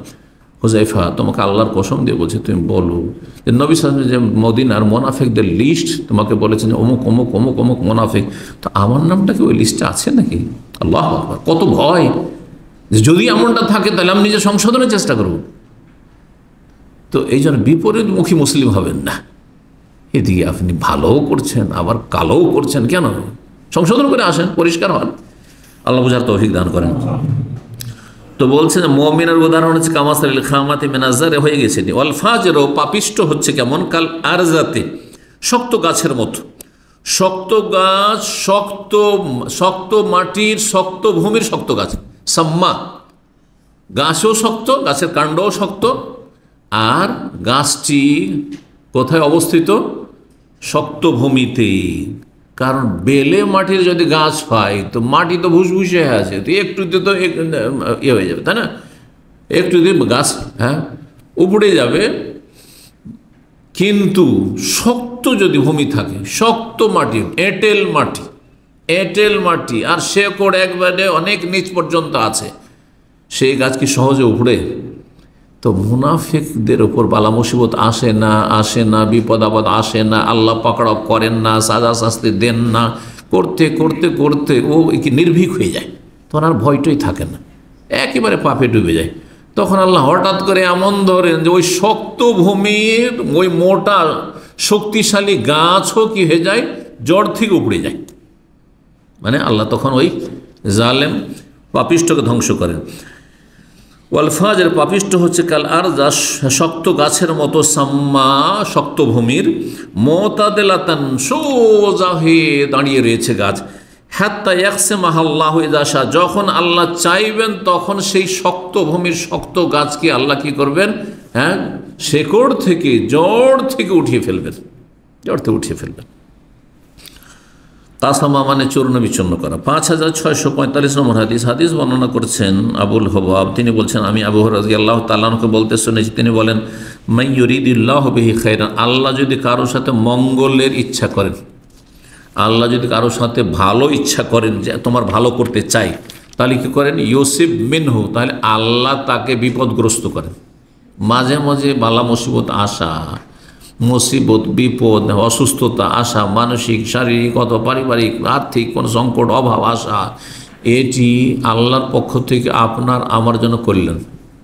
চিন্তা করুন, আমরা আপন আপন জায়গা থেকে আমাকে যে অবস্থায় রেখেছেন, আলহামদুলিল্লাহ, এইটি আল্লাহ বেশি জানছে যে এইটা আমার ঈমান রক্ষার জন্য, আমার এই দাওয়ার ময়দানে নিয়োজিত থাকার জন্য, আমার নেকির পথে থাকার জন্য, অনেক গুনাহ থেকে বেঁচে থাকার জন্য, এটা আমার জন্য সহযোগী, উপকারী।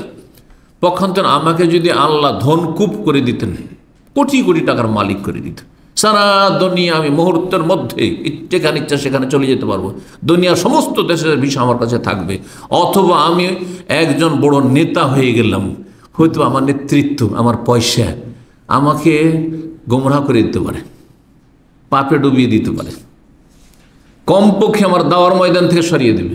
আর কেন আমি দাওয়াতে কাজ করবো এরকম পাবন্দির সাথে? আমি যেখানে দুনিয়ায় ফিরিয়ে করে বেড়াতে পারছি। কথা বুঝতে পেরেছেন?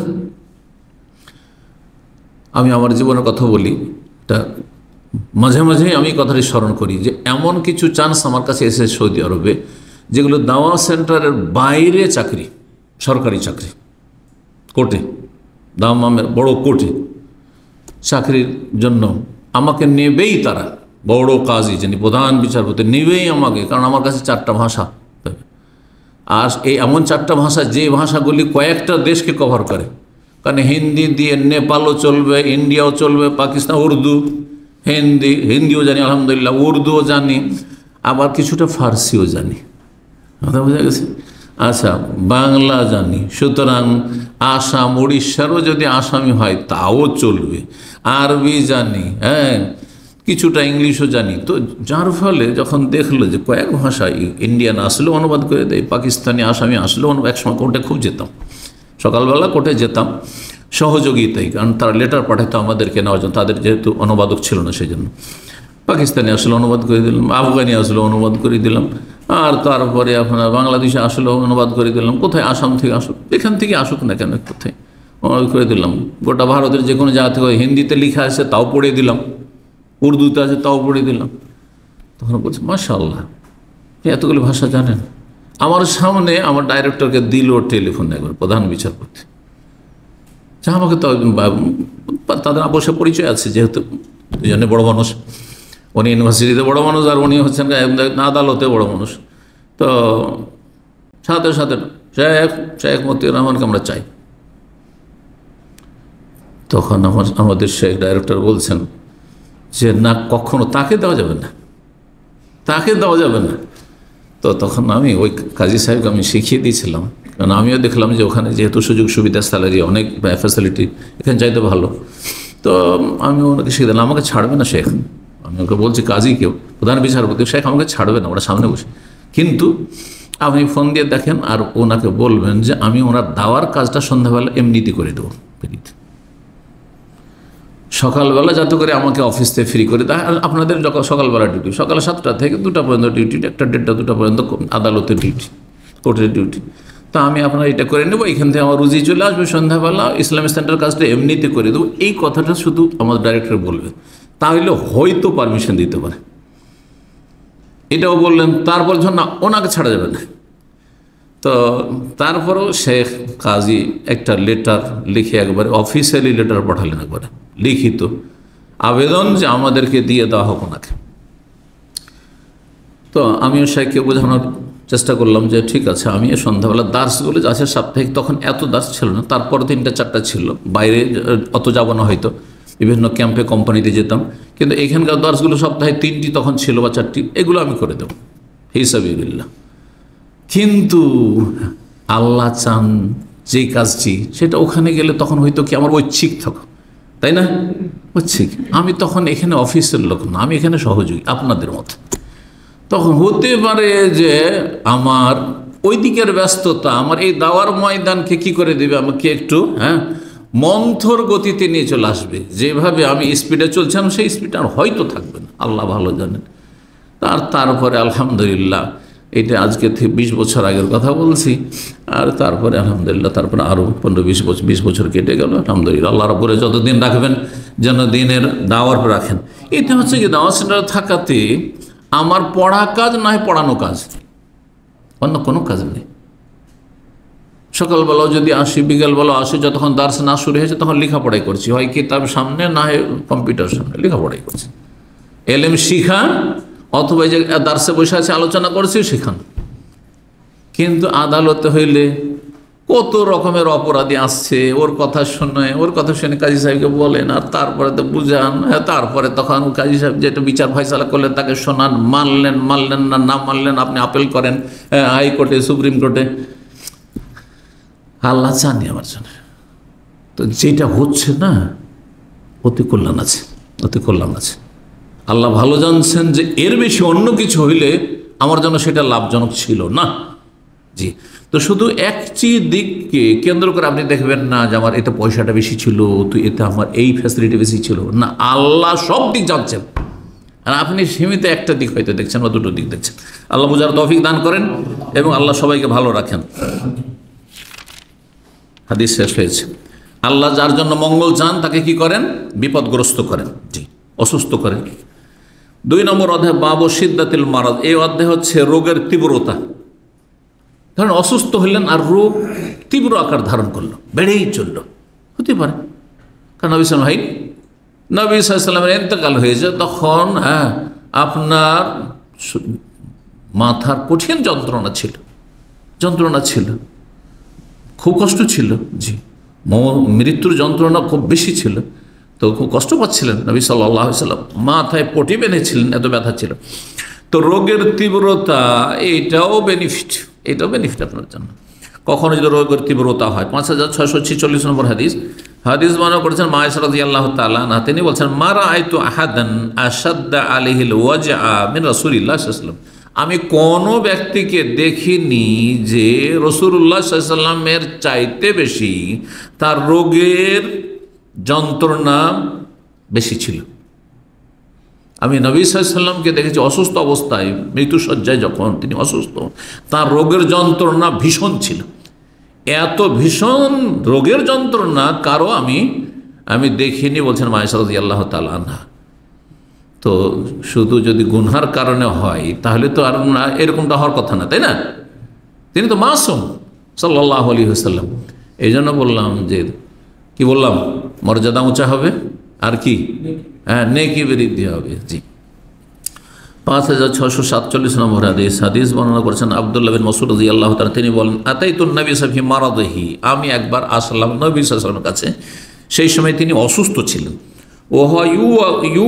ওয়াকান শাদীদান, তখন তিনি ভীষণ জ্বরে আক্রান্ত ছিলেন। ওয়াকুন মানে হুম্মা, হুম্মা মানে জ্বর। আজকাল ওটাকে আরো সহজ করে দিয়েছে হারারা, বলছেন না?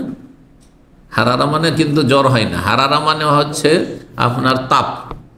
তো জ্বর হলে শরীরের তাপমাত্রা বেড়ে যায়, সেই জন্য জ্বরকে হারারা বলতে শুরু হয়েছে। কিন্তু হারারা মানে তাপ না, হারারা মানে এই যে গরম, হ্যাঁ বাইরে আপনার আবহাওয়া গরম, এটি হারারা। হারারা মানে হিট, গরম। তো ওয়াকান শাদীদান, নবী সাল্লাল্লাহু আলাইহি ওয়াসাল্লাম ভীষণ জ্বরে আক্রান্ত ছিলেন। ফাকুলতু, তখন আমি বললাম, মা, কে বলছেন? আব্দুল্লাহ বিন মাসউদ বলছেন, ইন্নাকা লাতুআকু ওয়াকান শাদীদান, আপনি এত ভীষণ জ্বরে ভুগছেন, আপনি রাসূলুল্লাহ, আমাদের গুনাহ আছে, গুনাহের কাফারা হচ্ছে, আপনার এত জ্বর হবে, এত জ্বরে ভুগছেন আপনি? কুলতু, বললাম, ইন্না যাকা বিআন্না লাকা আজরাইন। তারপরে আব্দুল্লাহ বিন মাসউদ নিজে থেকে বলছেন যে আপনার জ্বর আমাদের সাধারণ মানুষের চাইতে বেশি, যে ভীষণ জ্বর, এর কারণ হচ্ছে যে আল্লাহ আপনাকে দ্বিগুণ নেকি দিতে চান। নিজের খেয়াল থেকে অনুমান করে বলছেন বিআন্না লাকা আজরাইন, আল্লাহ আপনাকে ডবল নেকি দিবেন, দ্বিগুণ নেকি দেবেন। কালা আজাল, নবী সাল্লাল্লাহু আলাইহি ওয়াসাল্লাম বলেন, হ্যাঁ অবশ্যই। মামি মুসলিমিন ইউসিবহু আযান, যে কোনো মুসলিম হোক না কেন, রাসূলুল্লাহ, আম্বিয়া রাসূল, আম্বিয়া রাসূল বড় বড় রোগ হয়েছে, জি, বিপদের সম্মুখীন হয়েছেন। আজাল, অবশ্যই যে কোনো মুসলিম, ইউসিবহু আযান, তাকে যদি কষ্ট স্পর্শ করে, অর্থাৎ সে যদি কষ্টে কি হয়, নিমজ্জিত হয়, ইল্লা হাত্তাল্লাহু আনহু খাতায়াহু, তাহলে আল্লাহ কি করে, তার গুনাহগুলিকে ঝরিয়ে দেন। হাত্তা এহত্ত মানে ঝরিয়ে দেন, গুনাহগুলিকে আল্লাহ কি করে ঝরিয়ে দেন। কামা তাহাত্ত ওয়ারাকুস শাজার, যেমন গাছের পাতাগুলি ঝরে পড়ে বসন্তকালে। কখন ঝরে? হ্যাঁ, ফাল্গুন চৈত্র মাসে ঝরে না? 3 নম্বর অধ্যায়, বাবুন, এই অধ্যায় হচ্ছে আসাদুন নাসে বালান আল আম্বিয়া, সবচাইতে কঠিন বিপদ আপদ এসেছে নবী রসুলগণের জীবনে। সুম্মাল আমসাল ফাল আমসাল, তারপরে ধারাবাহিকভাবে যারা যত বেশি শ্রেষ্ঠ, হ্যাঁ মর্যাদাবান, তাদের উপর বিপদ আপদ এসছে। তো বিপদ আপদ ভালো মানুষের উপর আসতে পারে, কিন্তু ভালো মানুষদের জন্য ফজিলত বিপদ আপদ আসা, আর পাপিষ্টদের জন্য আযাব। বালা মুসিবত কখন আযাব? যখন স্পষ্ট পাপ রয়েছে মানব জীবনে, তখন। যেন আমাদের সমাজে কিছু ভুল কথা রয়েছে। কোনো মানুষ যদি মারাত্মক রোগে আক্রান্ত হয়, অথবা আক্রান্ত হয়ে মারা গেল, কষ্ট পেয়ে মারা গেল, অথবা অ্যাক্সিডেন্ট, দুর্ঘটনায় শিকার হয়ে মারা গেল, তখন অনেক মূর্খরা বিরূপ মন্তব্য করে, কোন যে পাপ করেছিল, যে এমনটা হয়ে গেল। না না না, এটা মূর্খদের কথা। তাহলে আম্বিয়া রাসূলগণ কোন পাপ করেছিলেন? আইয়ুব আলাইহিস সালাম কোন পাপ করেছিলেন? ঠিক না? জি। তো কথা হচ্ছে যে মুমিন বান্দা যারা, আম্বিয়া রাসূলগণ আর আল্লাহর নেক বান্দা মুমিন মুসলিম, তাদের জীবনে বালা মুসিবত তাদের ঈমান অনুযায়ী আসে। এর উদাহরণ হচ্ছে ঠিক ওই রকমই, যে যেমন কাদামাটি, মাটিকে সানলেন, কাদা হইল ওর নাম, ঠিক না? আর তারপরে সেটা শুকিয়ে দিলেন, কিন্তু এখনো কাঁচা, ওর নাম হচ্ছে কাঁচা ইট, ঠিক কিনা? শুকিয়ে গেল তখন কাঁচা ইট। ওটাকে যখন পুড়ালেন নির্ভাটায়, তখন ওর নাম হলো পাকা ইট। ওইটাকে আরও বেশি পুড়ে গেছে, এত বেশি পুড়েছে যে তার ইট থাকেনি, তখন কি হয়ে গেছে?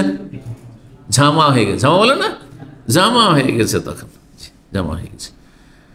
তো ঝামা বেশি শক্ত না পাকা ইট শক্ত? হ্যাঁ, তো দেখেন, যত বেশি রোদ্রে শুকালেন শক্ত হইল, কাদা ছিল, রোদের শুকালে শক্ত হইল, আবার ওইটাকে পুড়াইলেন, তখন ইট হলো, আরও শক্ত হইলো কাঁচা ইটের চাইতে। তারপরে পাকা ইটকে আরও বেশি পুড়ে গেছে, তখন কি হয়ে গেল, জামা আরও শক্ত হয়ে গেল।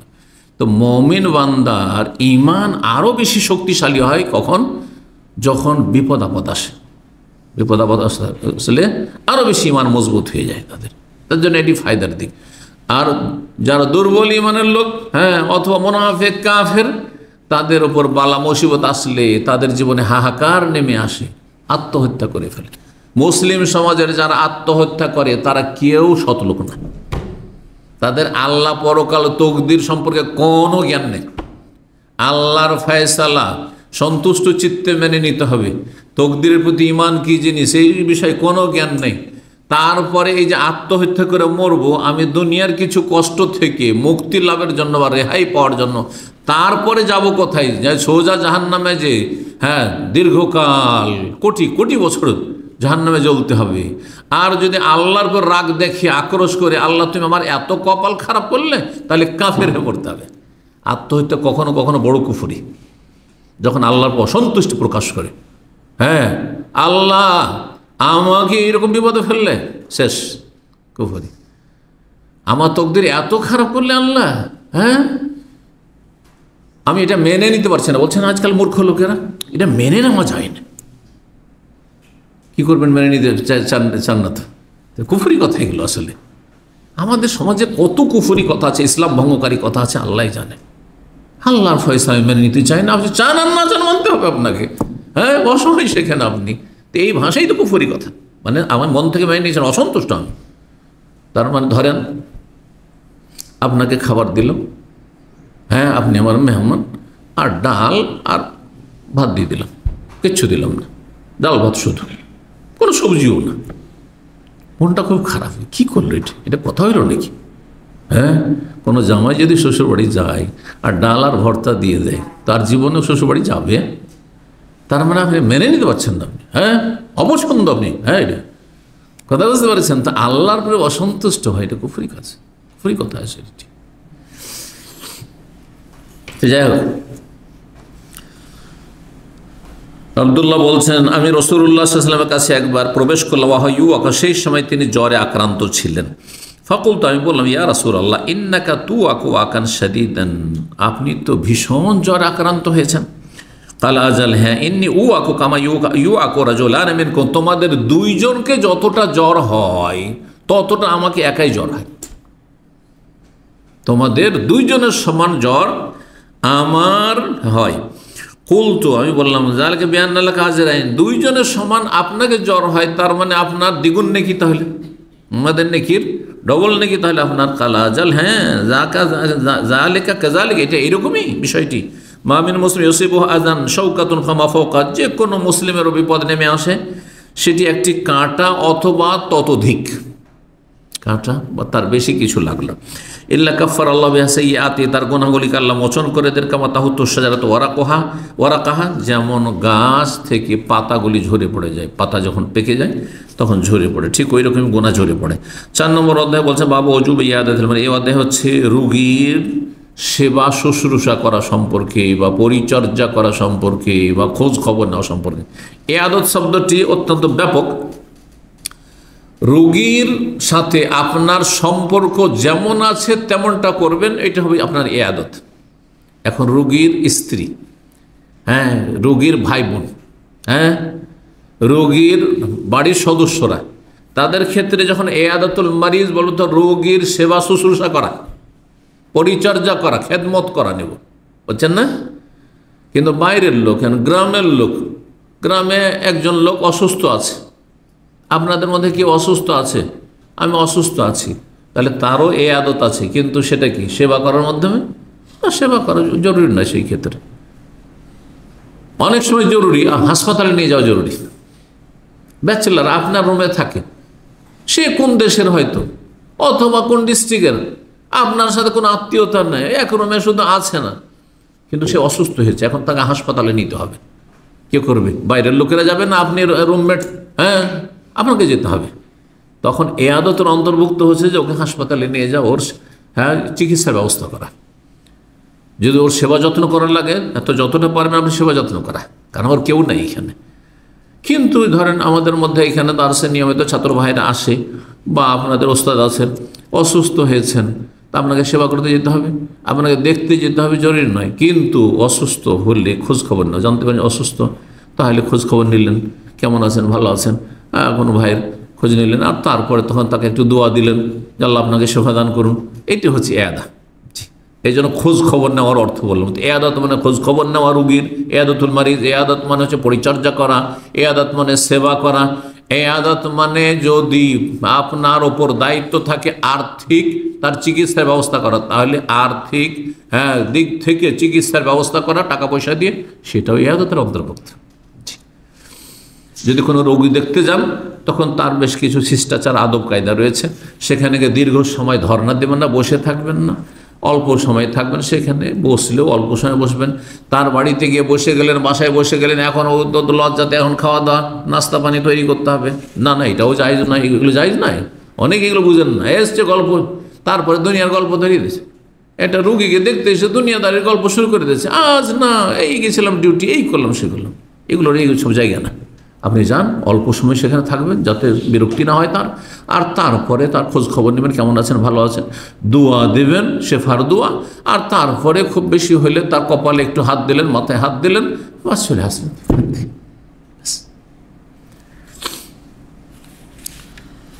5649 নম্বর হাদিস বর্ণনা করেছেন আবু মুসা আশআরী রাদিয়াল্লাহু তাআলা। তিনি বলছেন রাসূলুল্লাহ সাল্লাল্লাহু আলাইহি ওয়াসাল্লাম বলেন, আত'ইমুল জাইয়া, ক্ষুধার্তদেরকে বা ক্ষুধার্ত ব্যক্তিকে অন্ন দান করো, খেতে দাও।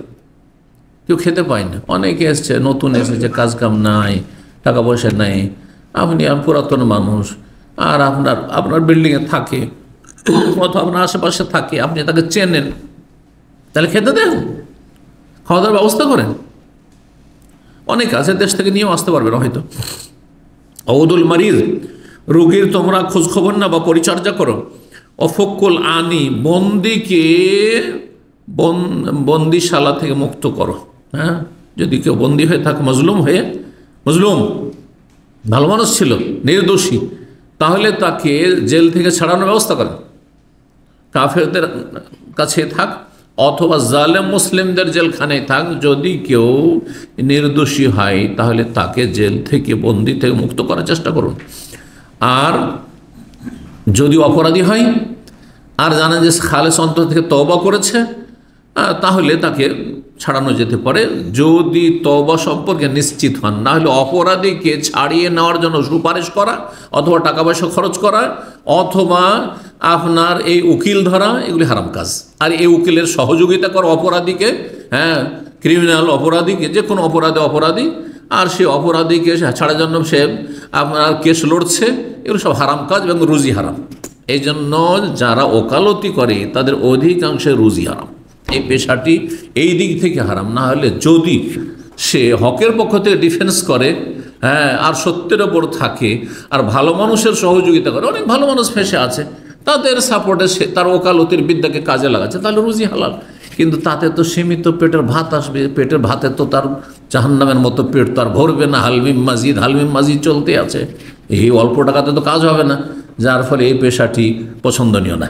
জি,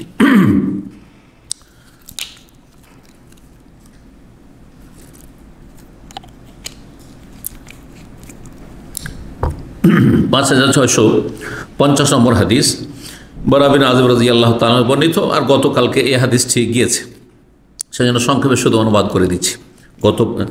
আপনার যে কিসের পরেও ছিল, পানীয় বস্তুর, এই পানীয় বস্তুর শেষ পরেও 4 নম্বরে সে হাদিসটি গিয়েছে। রাসূলুল্লাহ সাল্লাল্লাহু আলাইহি ওয়াসাল্লাম আমাদেরকে নির্দেশ দিয়েছেন বেসাবিন 7টি, আর নিষেধ করেছেন 7টি বস্তু থেকে। 7টি হুকুম আর 7টি বারণ। বলছেন যে না, রাসূলুল্লাহ নিষেধ করেছেন আমাদেরকে, এই যে নির্দেশগুলি এখানে উল্লেখ করা হয়নি। নিষেধ করেছেন খাতামিজ যাহাবে, স্বর্ণের আংটি পুরুষকে নিষেধ করেছেন।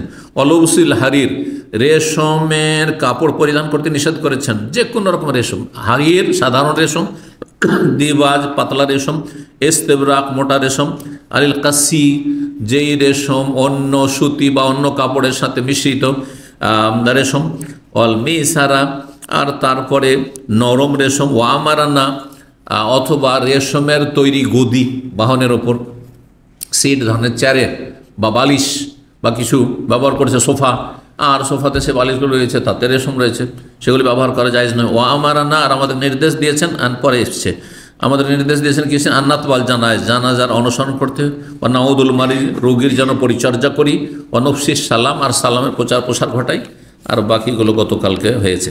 5 নম্বর অধ্যায় বলছেন বাবু ইয়াদাতিল মুগমা আলাইহি। এই অধ্যায় হচ্ছে সংজ্ঞাহীন বা জ্ঞানহীন, যে বেহুশ হয়ে রয়েছে, সেন্সলেস হয়ে রয়েছে, তার খোঁজ খবর নেওয়া, তার পরিচর্যা করা। যদি কোনো মানুষ বেহুশ হয়ে থাকে, রোগী মুখ বেহুশ হয়ে আছে, হুঁশ জ্ঞান নেই, দেখতে যেতে পারেন কি পারেন না, কারণ ওর সাথে কথা বলতে পারবেন না, ওকে দোয়া দিলে তো শুনবেন না, তো এইরকম পরিস্থিতি, এইরকম রোগী দেখতে যাওয়া যাবে, গিয়েছেন নবী সাল্লাল্লাহু আলাইহি ওয়াসাল্লাম। সুতরাং রোগীর খোঁজ খবর নেওয়ার জন্য বা পরিচর্যা করার জন্য, দেখতে যাওয়ার জন্য হুঁশ থাকা শর্ত নাই। ঠিক। 5651 নম্বর হাদিস বর্ণনা করেছেন জাবের বিন আব্দুল্লাহ রাদিয়াল্লাহু তাআলা আনহু। তিনি বলেন মারিরতু মারাদান, আমি প্রচণ্ড অসুস্থ হয়ে গেছিলাম। ফাতানিন নবী সাল্লাল্লাহু আলাইহি ওয়াসাল্লাম আমার কাছে আসলেন, মানে আমার বাড়িতে আসলেন, ইয়াউদুনি, আমার খোঁজ খবর নিতে। যেখানে এখানে খোঁজ খবর, নবী সাল্লাল্লাহু আলাইহি ওয়াসাল্লাম তো জাবেরের সেবা শুশ্রূষা করার জন্য আসেননি, তাই না? পরিচর্যার জন্য, কিসের জন্য এসেছেন? খোঁজ খবর নেওয়ার জন্য, একটু দোয়া দেওয়ার জন্য। জি। ও আবু বকর সিদ্দিক রাদিয়াল্লাহু তাআলা আনহু ছিলেন তার সাথে। ওয়াহুমা মাশিয়ান, দুইজনে পায়ে হেঁটে এসেছিলেন, নিজের ঘর থেকে অথবা মসজিদ নববীতে পায়ে হেঁটে আমার বাড়ি এসেছেন। ফাওয়াজাদানি উগমি আলাইয়া, আমাকে যখন তারা দেখতে আসলেন, আমাকে বেহুশ অবস্থায় পেলেন, আমাকে জ্ঞানহীন অবস্থায় পেলেন। ফাতাওয়াদ্দান নবী সাল্লাল্লাহু আলাইহি ওয়াসাল্লাম তখন আমার বাড়িতে উযু করলেন।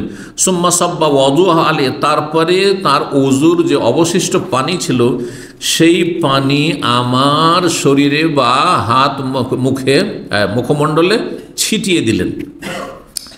ফাআফাকতু, তখন আমার হুঁশ আসলো। উযুর পানিতে বরকত আছে, আর বিশেষ করে তা যদি রাসূলুল্লাহ সাল্লাল্লাহু আলাইহি ওয়াসাল্লামের উযুর পানি হয়, তো তাতে বরকত রয়েছে, এতে কোনো সন্দেহ নেই। তো নবী সাল্লাল্লাহু আলাইহি ওয়াসাল্লামের যে উযুর পানি, সে উযুর পানি যখন ছিটিয়ে দিলেন, তাতে কি হয়ে গেল? তার হুঁশ ফিরে আসলো জাবেরের।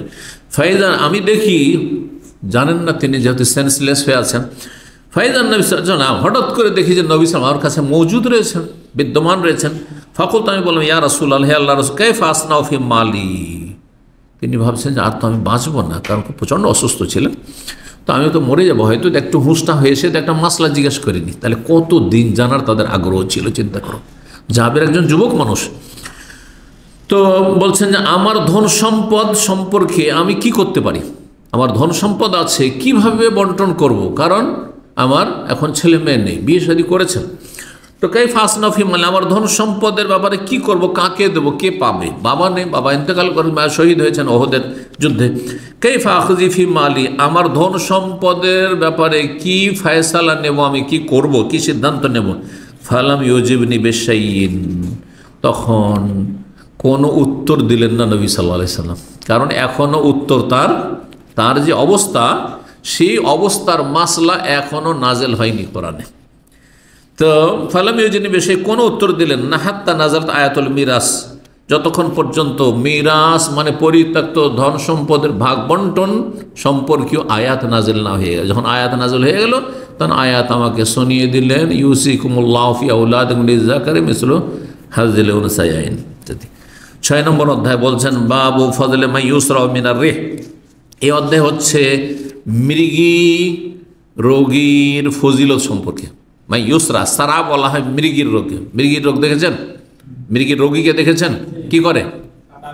হ্যাঁ, আছাড় পাছাড় করে, হ্যাঁ, পড়ে আর উঠে, ছটপট করে আছাড় খায়। তো আল্লাহু আকবার, আল্লাহ হেফাজত করুন। তো মৃগীর রোগ সাইয়ুল আসকাম বলা যেতে পারে, হ্যাঁ, কারণ মানুষ এতে স্থির থাকতে পারে না, তো এগুলো থেকে আশ্রয় চাইবেন অবশ্যই। 5652 নম্বর হাদিস বর্ণনা করছেন ইবনে আব্বাস রাদিয়াল্লাহু তাআলা আনহু থেকে, আতা বিন আবি রাবাত তাবঈ, তিনি বলছেন যে আমাকে আমার ওস্তাদ ইবনে আব্বাস বললেন, আল্লাহ ওরিয়াকা ইমরাতাম মিন আহলি জান্নাত, তোমাকে একজন জান্নাতি মহিলাকে দেখিয়ে দেবো, দুনিয়াতে তোমাকে একজন জান্নাতি মহিলা, জান্নাতি নারী দেখিয়ে দেবো। নবী সাল্লাল্লাহু আলাইহি ওয়াসাল্লাম একে জান্নাতি বলেছেন, নবী সাল্লাল্লাহু দুনিয়া থেকে চলে গেছেন। আতা তাবঈ ইবনে আব্বাস কিন্তু হাদিসটা শুনেছেন যখন নবী সাল্লাল্লাহু আলাইহি ওয়াসাল্লাম বলেন যে এই মহিলা জান্নাতি। কুলতু বালা, আমি বললাম যে হ্যাঁ অবশ্যই। কাল হাযিহিল মারআতু সাওদা, এই যে কালো মেয়ে, কালো নিগ্রো, হাবাসী মহিলা ছিল। এই কালো মহিলা আতাতিন নবী সাল্লাল্লাহু আলাইহি সাল্লাম, একদিন নবী সাল্লাল্লাহু আলাইহি ওয়াসাল্লামের কাছে আসলো, এসে বলল ইন্নী উসরাউ ওয়া ইন্নী আতাকাশাফু, আমি মৃগীর রোগে আক্রান্ত ইয়া রাসূলুল্লাহ, ওয়া ইন্নী আতাকাশাফু, আর যখন আমার মৃগীর রোগ চলে আসে তখন আমার কাপড় শরীর থেকে খুলে যায়। আল্লাহু আকবার, কাপড় শরীর থেকে খুলে বিবস্ত্র হয়ে যায়, আমার হুঁশ থাকে না, কাপড় রাখতে পারি না। ফদউল্লাহ আলী, আমার জন্য আল্লাহর কাছে দোয়া করে দেন যাতে করে আল্লাহ আমাকে নিরাময় দান করেন, ভালো করে দেন। কালা, তখন নবী সাল্লাল্লাহু আলাইহি ওয়াসাল্লাম বলেন ইনশি'তি সাবারতি ওয়ালাকিল জান্নাত, তুমি যদি চাও যে মৃগীর রোগের ওপর সবর করবে, ধৈর্য ধারণ করবে, আর এই রোগ থাক তোমার যখন আক্রান্ত হয়েছো, এর বিনিময়ে তোমার জন্য কি রয়েছে? জান্নাত সুনিশ্চিত রয়েছে, জান্নাত পাবে এর বদলে। একটা রোগ থাকলো কিন্তু জান্নাত তোমার কনফার্ম। এটা যদি চাও তাহলে এই রোগ ভালো হওয়ার দোয়া আমি করব না। তাহলে ওয়াইন সে, তার যদি তুমি চাও যে না আমার রোগটাও ভালো হয়ে যাবে, দাউতুল্লাহ, আল্লাহর কাছে আমি দোয়া করে দেবো, আইয়ু আফিয়াকে, যে আল্লাহ তোমাকে আফিয়াত দান করুক, মানে নিরাময় দান করুক, রোগ মুক্ত করুক, রোগ ভালো হয়ে যাক তোমার, এটাও করে দিতে পারি। তুমি কোনটা চাও? সবর করবে, জান্নাত নেবে, নাকি জান্নাত তোমার দুনিয়াতে জান্নাতটা জানতে পারলে না, হ্যাঁ জান্নাত হইতে পাবেন কিন্তু জান্নাত সুনিশ্চিত জানলেন না, আর কি হলো, রোগ ভালো হয়ে গেল। ফাকালা, তখন ওই মহিলা বলল আসবেরো, আমি তাহলে সবর করবো, কারণ কটা দিন দুনিয়া বাঁচবো, এই রোগ নিয়ে যদি বাঁচি আর জান্নাতটা যদি আমার জন্য নিশ্চিত থাকে, কোনো সন্দেহ না থাকে, তো বাস সার্টিফিকেট পেয়ে গেলাম নবী সাল্লাল্লাহু আলাইহি ওয়াসাল্লামের কাছে, সুবহানাল্লাহ। তো বলছে আমি সবর করব। ফাকালাত, কিন্তু ওই মহিলা বলল ইন্নী আতাকাশাফ, তবে আমার আর একটি অসুবিধা হয়, সেটা খুব কষ্ট লাগে যখন জানতে পারি পরে, অত হুঁশ থাকে না, কিন্তু পরে লোকেরা বলে, বাড়ির লোকেরা, যে তোমার শরীর থেকে কাপড় খুলে যায়। হ্যাঁ, তো বলছেন যে ফাকালাত, মহিলা বলল ইন্নী আতাকাশাফ, আমার কাপড় যে খুলে যায় যখন মৃগী প্রতিক্রিয়া শুরু হয় বা মৃগী আমার শুরু হয়, তখন আতাকাশাফ, আমি বিবস্ত্র হয়ে যাই, শরীরে কাপড় থাকে না গায়ে হাতে। ফদউল্লাহ আলী, আল্লাহ আতাকাশাফ, এতটা আল্লাহর কাছে আমার জন্য দোয়া করে দেন যে আমি যেন বিবস্ত্র না হয়ে যাই, মৃগী আসবে আমার শরীরে কিন্তু যেন আমার কাপড় খুলে যায়। ফাদা আল্লাহ, নবী সাল্লাল্লাহু তার জন্য দোয়া করলেন যে আল্লাহ যেন মৃগীতে আক্রান্ত হলে বা মৃগী আর শরীরে আসলে যেন এর কাপড় না খুলে যায় বা বিবস্ত্র না হয়ে যায়। আর এই হাদিসের সাথে সম্পর্কিত আর একটি হাদিস রয়েছে। আতা বলছেন আন্নাহু রা উম্মা জাফর, এই মহিলার নাম ছিল উম্মে জোফার, জোফারের মা, ছেলের নাম জোফার ছিল হয়তো। এই উম্মে জোফারকে তিনি দেখেছেন, আতা যেহেতু মক্কায় ছিলেন তাবেই, তিনি বলছেন এই উম্মে জোফার, এই কালো মহিলাকে আমি দেখেছি, তিলকাল মারাতু তউইলাতু সৌদা, এই মহিলা বড় দীর্ঘদেহী, মানে লম্বা এবং কালো মহিলা ছিল।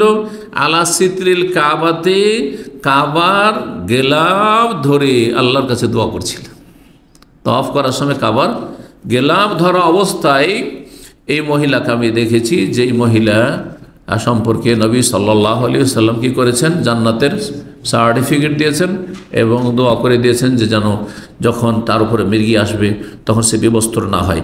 আরেকটি হাদিস দিয়ে আমরা আজকে শেষ করছি, বাবু ফজলে মান যাহাবা বাসারু, এই অধ্যায় হচ্ছে এমন কোনো ব্যক্তি সম্পর্কে যে দৃষ্টিহীন হয়ে যায়, কারো যদি দুই চোখ অন্ধ হয়ে যায় তার ফজিলত কি, বড়ই ফজিলত রয়েছে। হ্যাঁ, বড় ফজিলত, সবচেয়ে বড় ফজিলত কি? জান্নাত। জান্নাতের চেয়ে বড় কিছু আছে নাকি? যত আমল করেছেন কিসের জন্য? সবই তো জান্নাতের জন্য, তাই না? তো এতগুলি আমল সবগুলি জান্নাতের জন্য, সেই জান্নাতের সার্টিফিকেট পাওয়া যাবে যদি আল্লাহ দুই চোখ কারো নিয়ে নেন।